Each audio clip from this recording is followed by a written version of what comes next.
I know a lot of people think that the Toy Story franchise should have ended after the third film, but I just watched Toy Story 5, and I'm not gonna lie, Pixar delivered another banger with this movie, so here are my full spoiler-free thoughts on the best and worst parts of the film. Now, if you don't know, the premise of this movie is essentially just toys versus tech, because our main kid, Bonnie, ends up getting this Lily Pad, which is basically like an iPad now, and she pretty much becomes addicted to this new technology. I think the movie does a great job at handling this topic of showing, yes, how seriously addictive tech is for kids, how it can be harmful to them and their social lives in a lot of ways, but it also doesn't go too far in the other direction where it's just gonna pretend that technology doesn't exist anymore, because that just wouldn't be realistic. But even though the toys versus tech is like the main selling point of this movie, the real highlight for me is that we focus on Jessie's story in this. You kind of get to explore more of her history with her previous owner, and I think the best part about focusing on Jessie is not only that it makes this movie feel incredibly fresh and unique compared to the previous Toy Story films, but the emotional moments with her hit so incredibly hard. Now, I will say, I do think this is not like an absolutely hilarious film. I think honestly the first three Toy Stories are all probably funnier than this movie,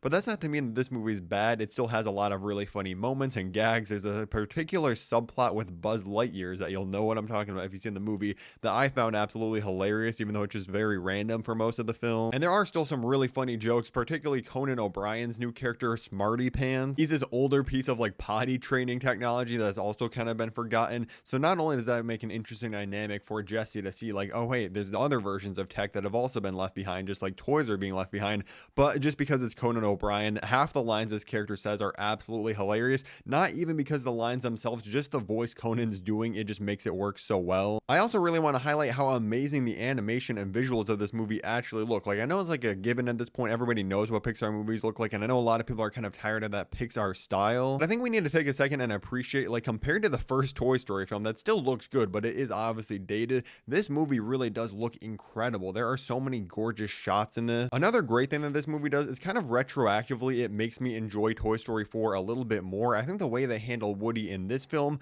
it makes me feel so much better about him being back. I know a lot of people were worried about that, but I think they handle it perfectly. And the way everything ends in this movie, I'm just kind of so happy with where all the different characters are in this franchise that I'm just like, yeah, you know what? If Toy Story just wants to come around every like 5 to 10 years, whenever they feel like they have a new relevant story, whether it's moving on to different kids or more with the same generation, I would be down for it, honestly. And I will say, I do think some of the classic side characters like a Mr. and Mrs. Potato Head and Slinky Dog and stuff like that, they're kind of left to the wayside. I know they've never been main characters in here, but with some of the new tech additions and some of the different kids you have in this movie, they definitely do kind of feel like they're forgotten for most of this film. But even my complaints aren't really negatives, honestly. Like, yeah, it's not as hilarious as the first Toy Story films, but it is still a really funny movie. I would have liked to see more of the side characters, but the new ones that we got are still great. Still think this is the fourth best Toy Story film. Like, I put it behind the first three movies and I have it above Toy Story 4, but it is a lot closer to being as great as those first three films than it is to being as mediocre as Toy Story 4. If you're a fan of this franchise and have a lot of nostalgia for these characters, or if you just watched the films for the first time recently, I think you're going to absolutely love this. It is a crowd-pleasing film through and through. I'm giving it a really strong 8 out of 10. If you've seen the film, let me know your thoughts on it in the comments down below, and if you want to see all my other movie reviews on the channel, click the playlist above my head, and thank you for watching.